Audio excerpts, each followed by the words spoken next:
L'information, c'est maintenant sur la télévision Shekina, mais d'abord le sommaire. La journée mondiale de la santé, célébrée aujourd'hui, est une journée consacrée à la promotion de la santé. Notre équipe s'est donc penchée sur les différentes questions sanitaires en suspens dans le pays. Ce sera avec Fabiola Mengue. Une trentaine de responsables de sociétés chinoises accueillis à Libreville par le maire Rose Christiane Osukara-Ponda. La délégation, conduite par le vice-président de la Chambre internationale du commerce de Chine, examine les possibilités d'investissement dans le pays. Euphrem Biyogo Edzo nous en fera l'écho. Heureuse de vous retrouver pour cette nouvelle page d'information. Comme je vous l'annonçais en titre, la journée mondiale de la santé, célébrée le 7 avril de chaque année, a été l'occasion pour notre rédaction de s'intéresser à l'évolution du dit secteur au Gabon. Retrouvons à cet effet Fabiola Mengue et Bertrand Koumileka. La journée mondiale de la santé est passée sous silence à Libreville. Les autorités gouvernantes sûrement préoccupées par le dialogue national qui se tient actuellement. Pourtant, le pays rencontre encore les difficultés sanitaires qui le placent en deçà des normes requises par l'Organisation mondiale de la santé. Tout simplement un moment où nous devons commémorer un peu les évolutions ou encore la progression que nous avons fait en matière de santé dans notre pays et à l'instar des autres pays du monde. Mais il faut dire que dans notre pays, malheureusement, la santé n'a pas véritablement décollé. Parce qu'on ne peut pas concevoir qu'au XXIe siècle, une femme va encore mourir en donnant la vie, en cherchant à donner la vie, d'autres qui accouchent à même le sol. Pourquoi? Parce que tout simplement, les structures d'accueil, il n'y en a pas suffisamment. Si à Libreville, on a des CHU, mais à l'intérieur du pays, malheureusement, il n'y a rien. Quelqu'un va encore mourir d'un simple paludisme. Vous comprenez aisément que là, aujourd'hui, on n'a pas encore véritablement décollé. Décollé au niveau, justement, du plateau technique, décollé au niveau même de la formation du personnel de santé. Parce que c'est ça la base même. Parce que si on veut avoir un système de santé fort, compétitif, il faut naturellement commencer par former des hommes. Et la formation des hommes ne doit pas se faire tout azimut. Il faut, à partir des statistiques, regarder la pathologie la plus récurrente dans notre pays et c'est en fonction de ça qu'on doit former. La situation l'est encore plus à l'intérieur du pays où certaines localités manquent jusque-là des structures sanitaires adéquates pouvant répondre efficacement aux besoins des populations. C'est surtout au niveau de la formation parce qu'on peut avoir les plus grandes infrastructures, mais s'il n'y a pas le personnel qui soit à même de répondre aux exigences justement de la population, c'est resté comme ça, pas de plateau technique, structure non réhabilitée, donc c'est vraiment, on n'a pas véritablement décollé au niveau du ministère de la Santé. Bien que l'on assiste depuis quelque temps à la construction des CHU, centres hospitaliers et universitaires, le gouvernement, pour sa part, devrait tout revoir à la base, à savoir la construction des écoles pour former les personnels de santé et des structures sanitaires jusque dans les coins les plus reculés du pays. Le Gabon traverse actuellement une crise économique sans précédent. Plusieurs secteurs d'activité sont touchés, au public comme au privé. La situation est presque identique. Les entreprises éprouvent d'énormes difficultés à payer leurs employés. La flambée des prix dans les marchés pénalise les foyers. Le constat a été fait ici par Johnny Lair Bouya. Au Gabon, le pays est menacé par une crise économique sans précédent. Du secteur public comme au privé, cela se fait ressentir. Certaines entreprises éprouvent d'énormes difficultés à payer leurs employés. À cela s'ajoute la réclamation de meilleures conditions de vie et de travail. Pour manifester leur mécontentement, les employés initient des mouvements d'humeur lors des assemblées générales pour statuer sur le fonctionnement des activités, bloquer la machine ou laisser un service minimum. Les soulèvements, souvent réprimandés par les plus hautes autorités. Le dernier fait en date est celui de la sommation du gouvernement gabonais qui avait demandé à la coalition syndicale regroupée au sein de la CONACYCED de suspendre toutes les activités syndicales. Cette crise économique se manifeste également dans les foyers gabonais qui peinent à joindre les deux bouts. La flambée des prix dans les marchés et le manque de finances ne font pas bon ménage. Une crise économique qui secoue le pays alors que les fils et filles du pays ont débuté depuis près de 2 semaines une concertation nationale sur l'ensemble des maux qui touchent la société, le pays. Espérons que les résolutions de cette rencontre pourront soulager les Gabonais qui ne savent plus à quel sens se vouer. Une situation qui met à mal le fonctionnement de plusieurs sociétés. Leur fermeture pour difficultés financières concourt à la hausse du chômage. Pierre Parfait, Mbadikoum. En février 2017, Sodexo annonce la fermeture de ses installations dans l'estuaire. Près de 400 employés entendent faire de la résistance tant que leur situation ne sera pas clairement définie. Spécialisée dans la logistique et le transport, l'entreprise suisse Panalpina a annoncé le 22 mars dernier à l'ensemble de son personnel la cessation de toutes ses activités. Comme la première citée, sa fermeture entraîne la mise au chômage de nombreux compatriotes.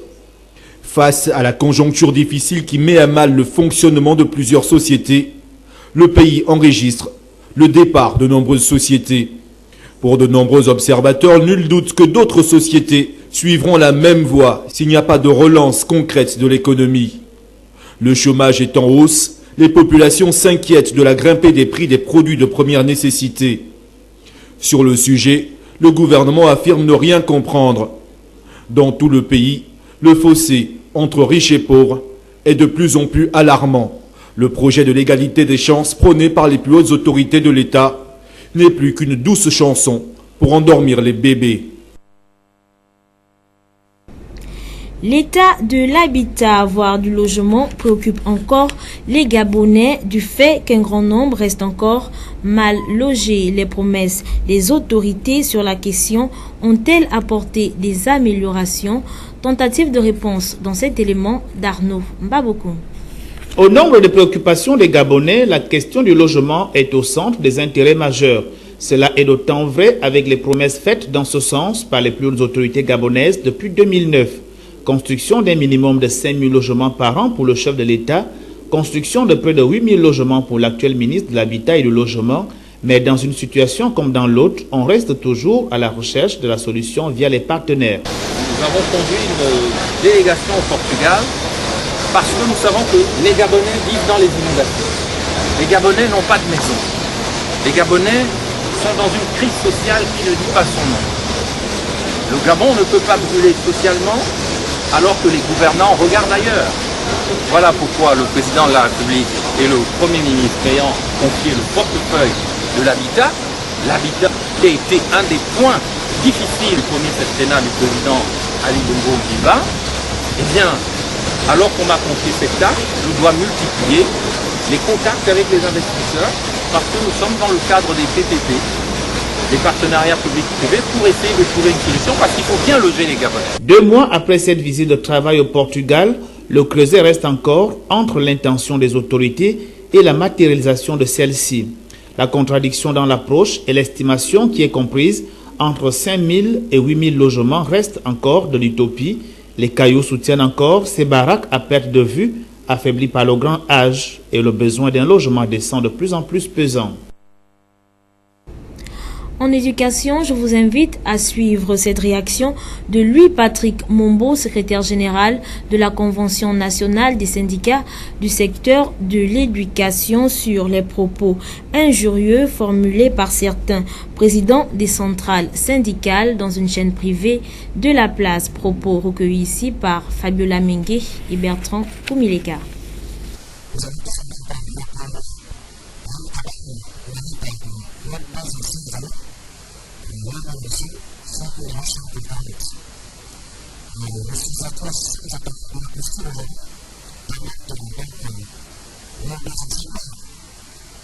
Nous sommes dans le cadre de dynamique unitaire et principalement, je pense que le cas qu'on avait été évoqué ce jour-là, comme quoi des contre-vérités avaient été dites au sujet de la CONACICED. Nous n'avons jamais contraint qui que ce soit à ne pas aller au dialogue politique, encore que nous nous posons la question de savoir est-ce que ce sont des acteurs politiques en y allant à ce dialogue, parce que nous savons que c'est un dialogue politique, donc principalement ce sont d'abord les acteurs politiques qui étaient les premiers concernés. Et à la question de savoir qui fait quoi, parce que l'un des griefs portés contre la CONACER aujourd'hui, la CONACER serait manipulée par l'opposition gabonaise. Mais à entendre ou à voir les thèmes qui sont abordés actuellement au dialogue politique, on parle de limitation des mandats au niveau de la présidentielle, des législatives et autres, c'est des questions purement politiques. Nous nous posons la question de savoir ces syndicats-là, ces ONG, ces associations qui sont présents à ce dialogue politique-là seraient aujourd'hui manipulés par qui? Et sur quelle base eux ont le droit de parler des questions purement politiques? Autrement dit, nous voulons faire comprendre ici que les questions politiques ne sont réservées à personne. Un syndicat peut parler des questions politiques parce que le syndicat travaille sur le champ du politique.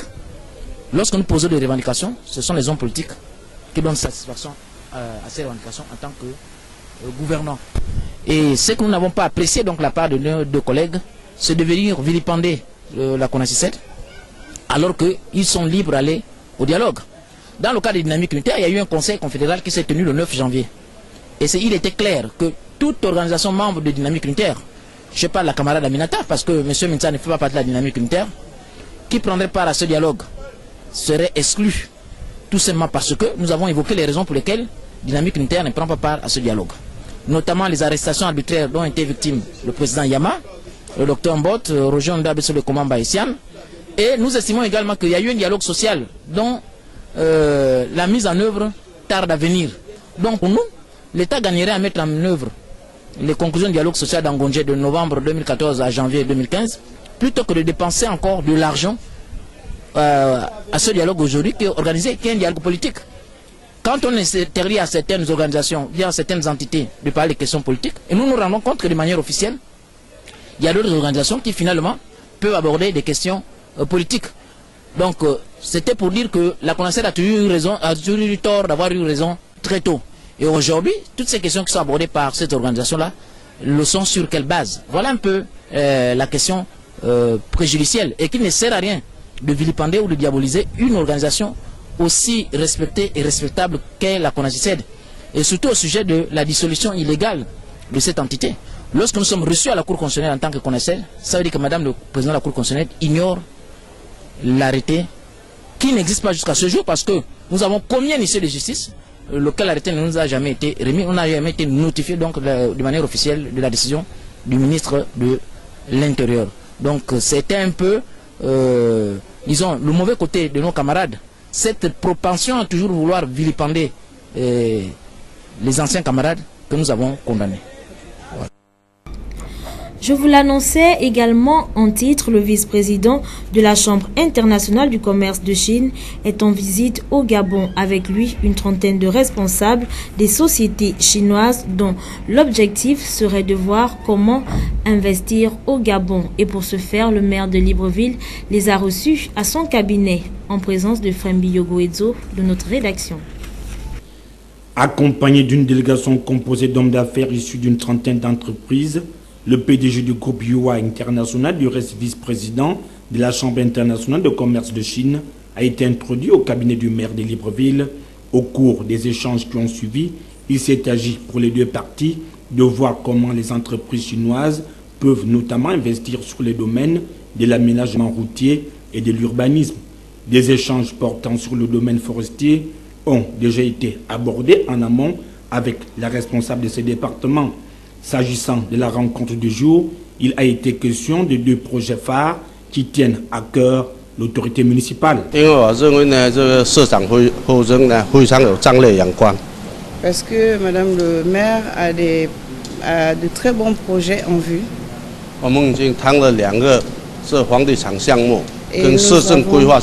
Et nous venons de discuter de deux projets très importants, donc un projet d'urbanisation et un projet de construction.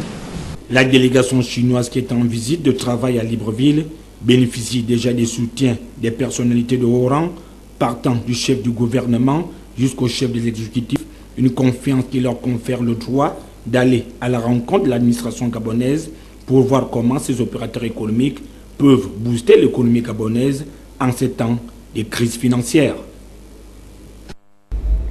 Le MPR, Mouvement populaire des radicaux, poursuit à Port-Gentil sa série de causeries d'information et de sensibilisation auprès des partisans du changement dans le 2e arrondissement de la commune. Féfé Onanga, président du MPR, a invité les militants et sympathisants à rester mobilisés. C'est du moins ce que nous rapporte Marius Nondar de Mediaplus.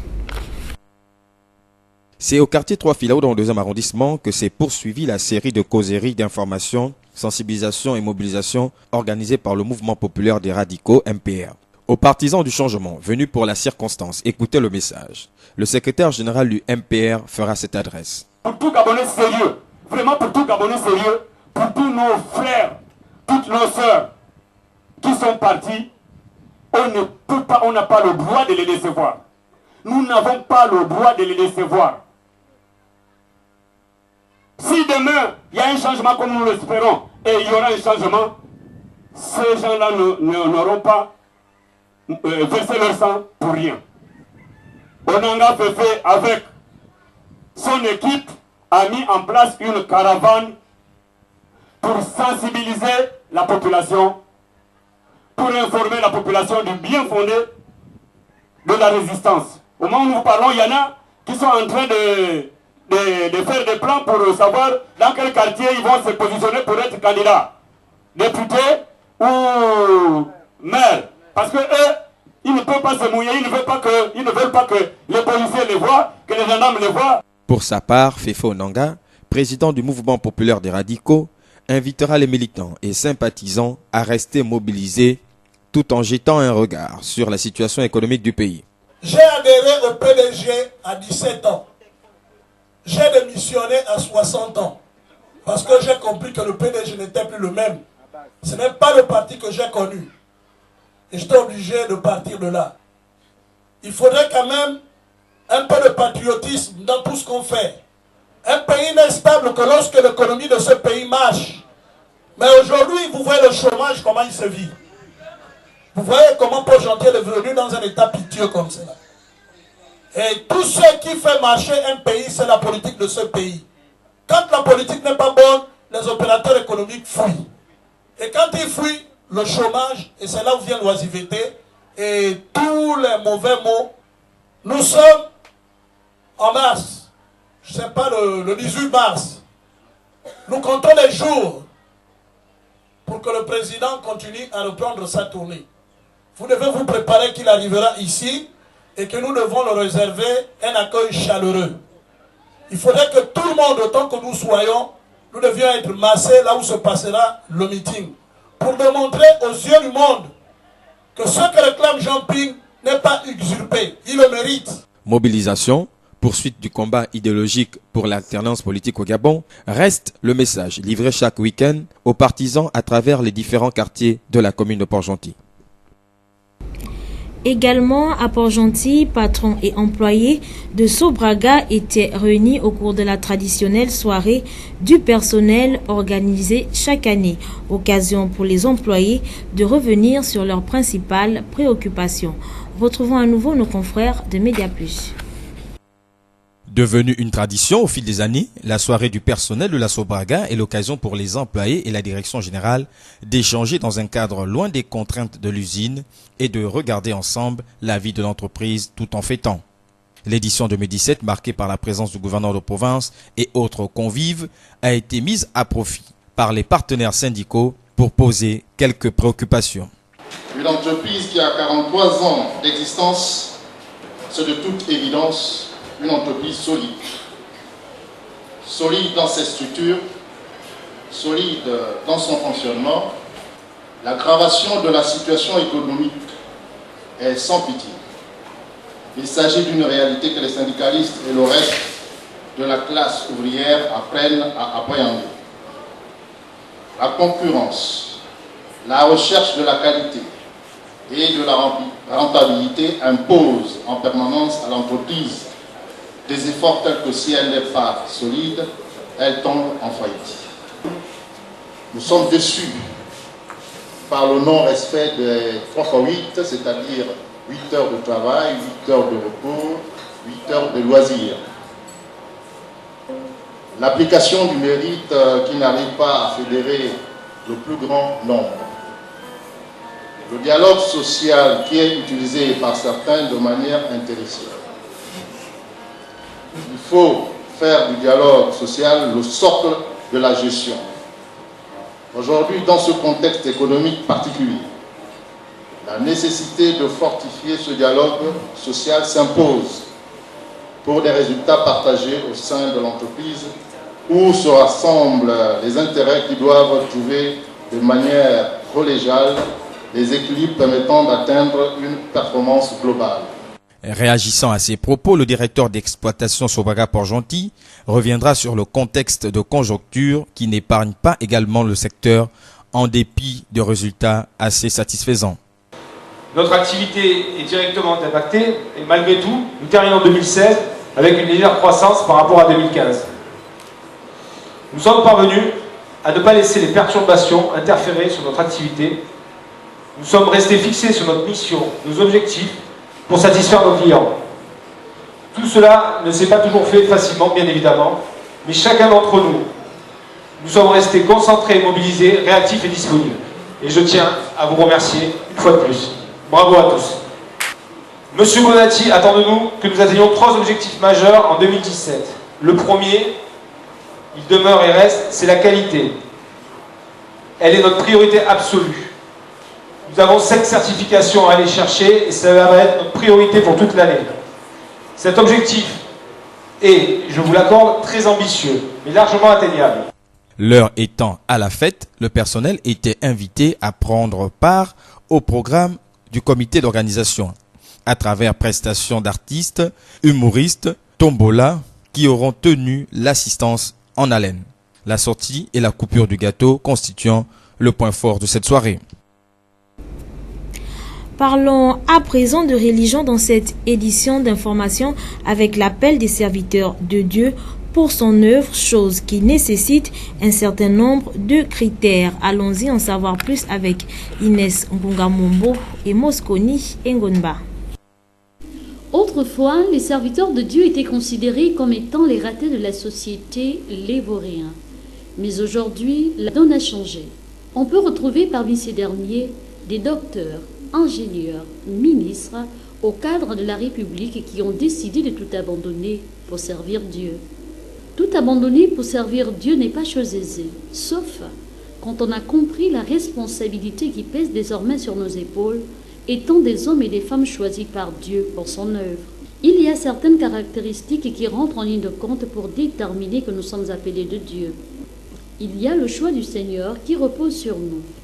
Quand nous sommes choisis par le Seigneur Tout-Puissant, son esprit est en nous et sur nous pour marquer la différence autour de nous, parce que nous sommes l'homme ou la femme de la situation. Notre raisonnement change, notre façon de voir les choses change également, parce que l'Esprit de Dieu est sur nous. Dieu choisit un homme depuis le sang de sa mère pour faire de lui un serviteur utile pour son œuvre, comme marque dans la Bible. Un serviteur de Dieu est porteur de bonnes nouvelles. Il annonce et pratique la justice en toute occasion favorable ou non. L'humilité, la fidélité, la loyauté, la persévérance et l'abandon total au Seigneur pour faire de nous des serviteurs utiles pour son œuvre doivent être le leitmotiv de tout appelé au sacerdoce royal. Car nous sommes une nation sainte, un peuple acquis et un sacerdoce royal. En outre, l'appel, l'abandon total au Seigneur, la fidélité, l'humilité, pour ne citer que cela, doivent être les caractéristiques d'un serviteur de Dieu.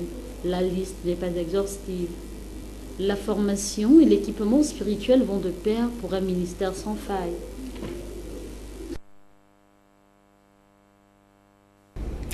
C'est lundi prochain à l'Institut français du Gabon que l'artiste Annie-Fleur Bachelilis fêtera son 50e anniversaire. Lors de cette célébration, elle se propose d'offrir au public un spectacle digne de ce nom. De ce fait, allons suivre ce reportage de Frem Biyogo Edo.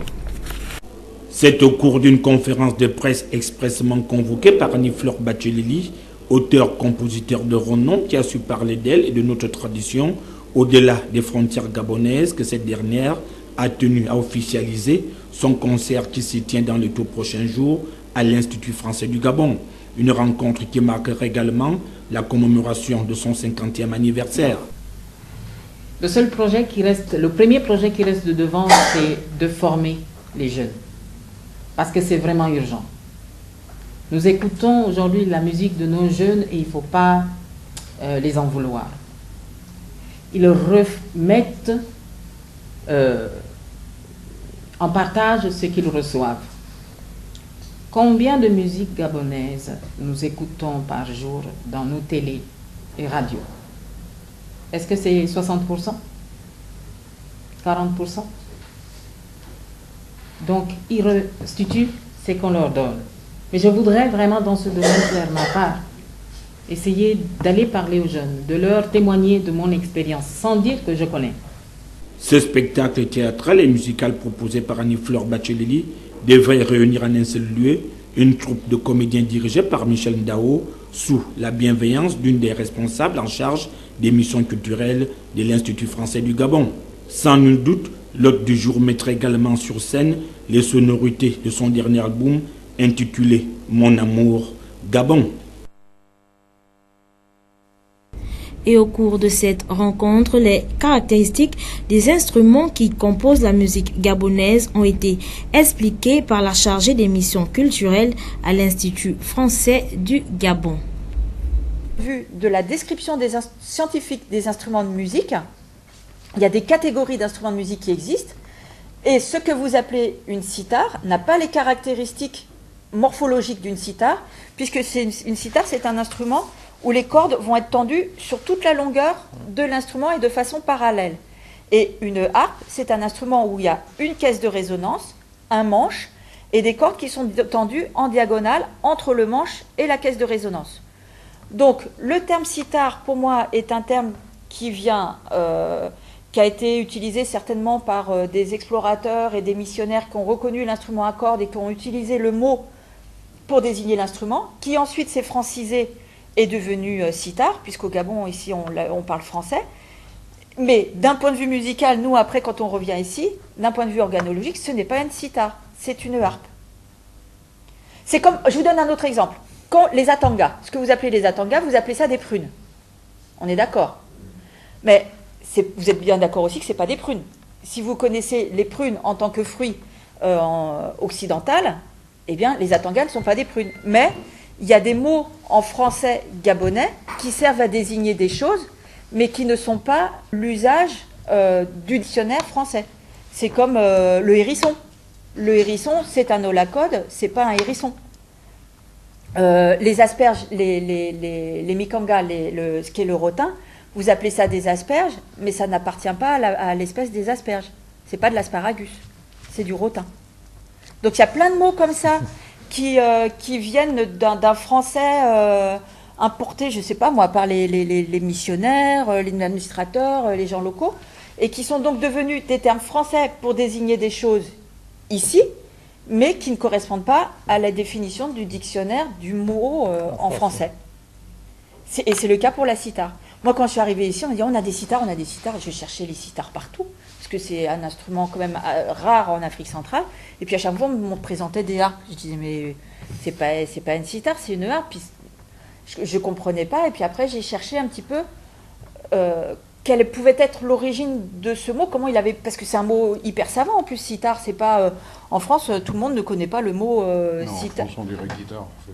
On dirait guitare, quoi. On n'utiliserait pas ce mot-là. C'est vraiment un mot de musicologue, quoi, de spécialiste. Donc c'était vraiment très très étonnant. On parle à présent de l'actualité hors de nos frontières où une rencontre est attendue en Floride, celle des présidents chinois et américains. Un premier face-à-face que Donald Trump qualifie déjà difficile pour le président chinois. Au programme, la Corée du Nord, le commerce et le taux de change. Presse internationale. Un premier tête-à-tête entre deux chefs d'État, aux nombreux différents politiques, mais surtout au style très différent. D'un côté, Xi Jinping, une figure calme et mesurée, très à cheval sur le protocole, et dont la priorité absolue est de ne pas perdre la face, selon un responsable chinois. Car pendant la rencontre, Xi Jinping devra aborder nombre de dossiers brûlants aux côtés de son homologue américain, connu pour ses provocations, notamment à l'égard de la Chine. China, China, China, China, China, China, China, China, China, China. Donald Trump, qui promet déjà une rencontre difficile au président chinois, peu habitué à cette liberté de ton, notamment sur la toile, et dont les interventions publiques restent millimétrées. Au programme, la Corée du Nord, le commerce et le taux de change, et malheureusement, dans la luxueuse résidence de Mar-a-Lago en Floride, pas de Gulf Diplomacy pour détendre l'atmosphère. Le sport préféré du président américain reste interdit aux membres du Parti communiste chinois. Les deux hommes partagent cependant certains points communs, à commencer par leur nationalisme. Là où l'un parle de rendre sa grandeur à l'Amérique, l'autre évoque le grand renouveau de la nation chinoise. Ou encore leur défiance à l'égard des médias.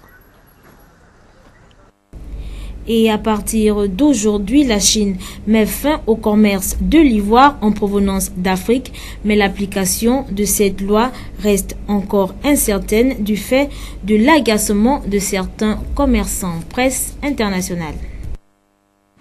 Cet immeuble d'un quartier résidentiel de Pékin semble ordinaire. Pourtant, les caméras sont interdites. Nous sommes obligés de filmer discrètement. À l'intérieur de ce centre commercial, les boutiques proposent toutes sortes d'objets en ivoire, des défenses d'éléphants d'Afrique aux statuettes finement travaillées. Ces commerces deviennent illégaux à partir d'aujourd'hui, date d'entrée en vigueur de la nouvelle loi, mais son application reste encore floue.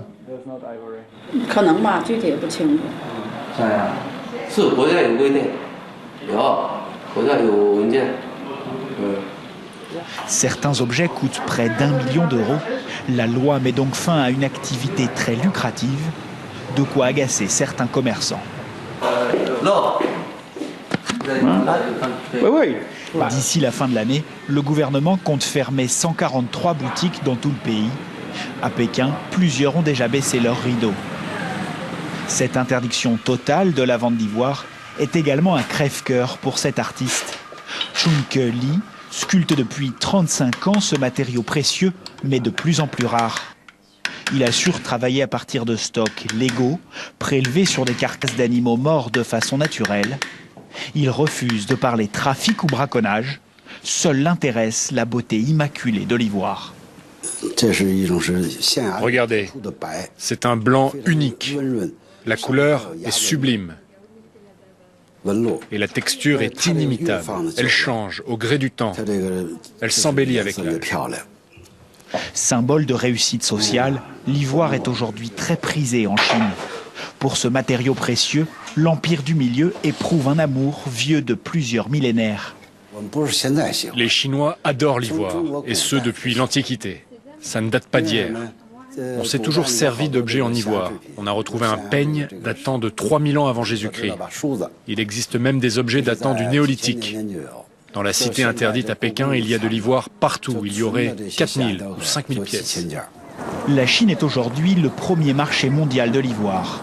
Le pays alimente le braconnage en Afrique, mais Pékin veut désormais changer d'image et se présente comme une puissance responsable. Ce haut fonctionnaire a œuvré en faveur de l'interdiction totale du commerce de l'ivoire et selon lui, cette mesure est une avancée majeure pour la sauvegarde des éléphants d'Afrique. La Chine est un des pays qui prend le plus d'initiatives. Nous sommes parmi ceux qui en font le plus. Il y a plein d'États qui ne prennent aucune mesure et qui ne punissent pas le commerce illégal de l'ivoire. Dans plusieurs endroits du globe, c'est assez simple d'en acheter. Mais sur ce dossier, la Chine joue un rôle exemplaire. Le pays est à la pointe en matière de lutte contre le braconnage. Cette loi n'est en réalité qu'un premier pas. La route est encore longue avant d'éradiquer le trafic. Chaque année, les douanes chinoises mettent au jour entre 800 et 900 affaires de contrebande d'ivoire. Il n'est pas seulement décoratif, mais est aussi utilisé en médecine traditionnelle chinoise, qui lui attribue toutes sortes de vertus. Ça, c'est notre dernière campagne à destination des touristes chinois.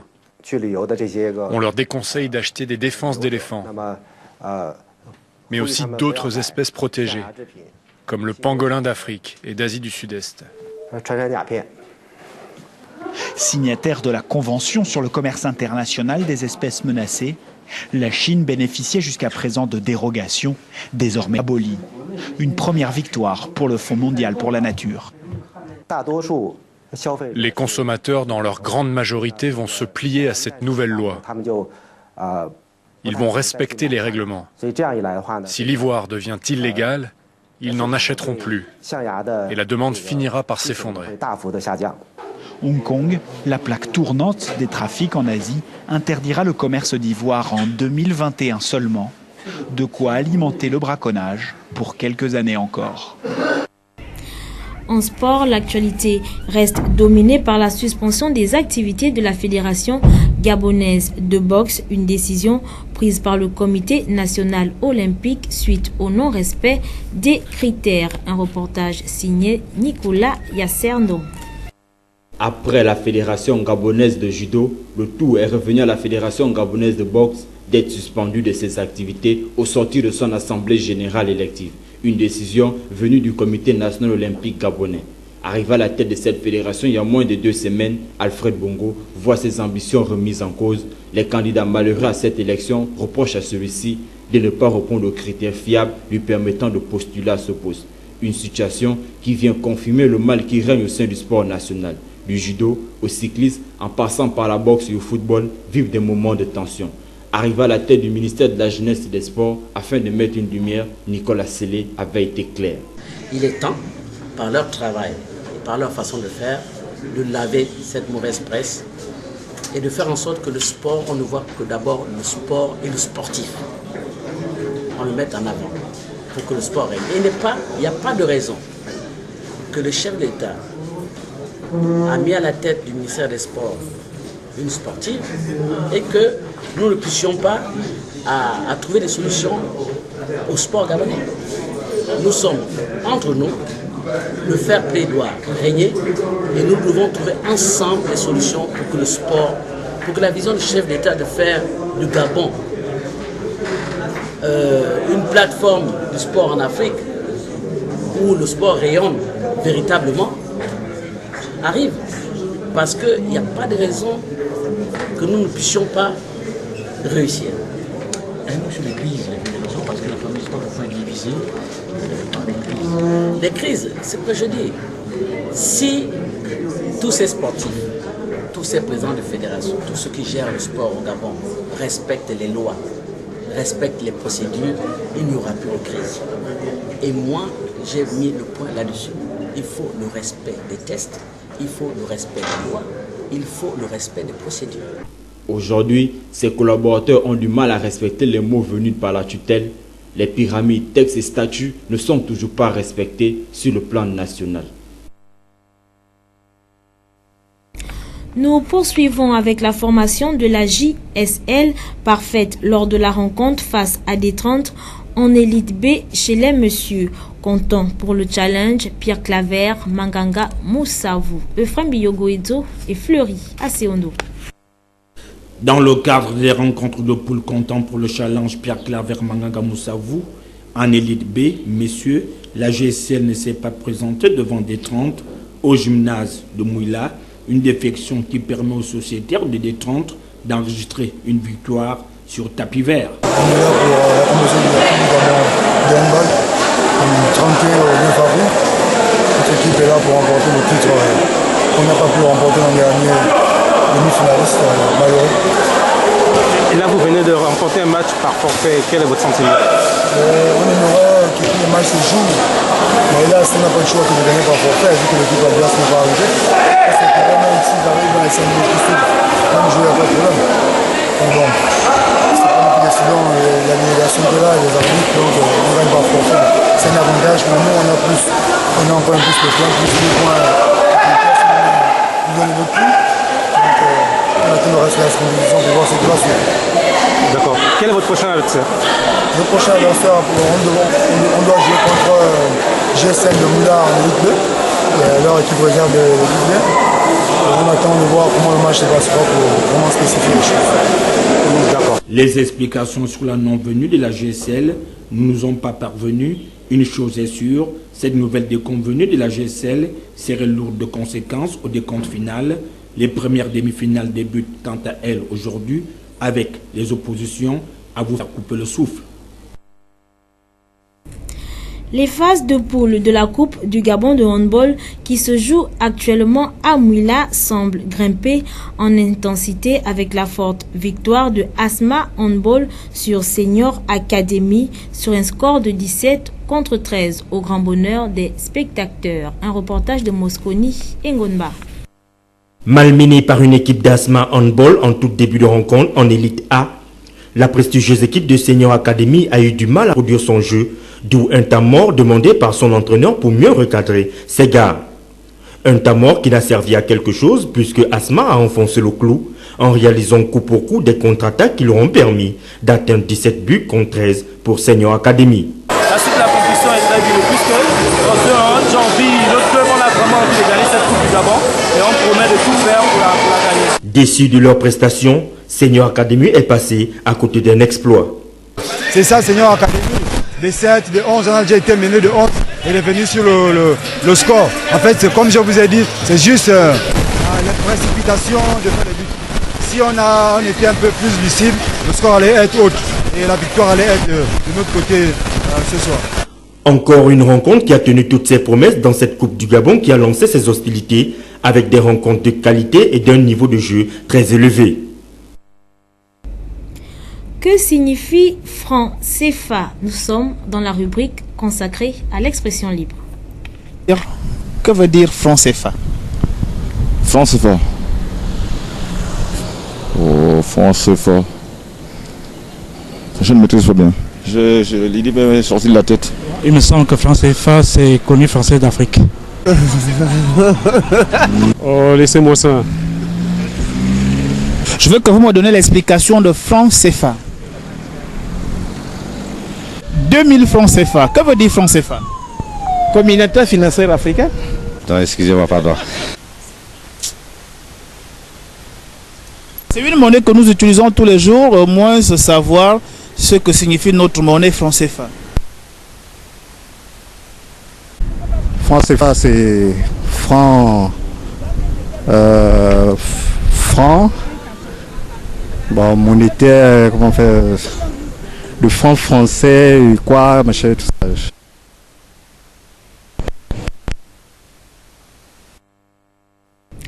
On note tout de même quelques bonnes réponses. Le franc CFA signifie franc des colonies françaises d'Afrique. Une expression libre réalisée par Arnaud Mbabokung et Bertrand Koumileka. Sur ce, nous mettons un terme à cette édition d'information. Merci à vous de nous avoir suivis. Au revoir.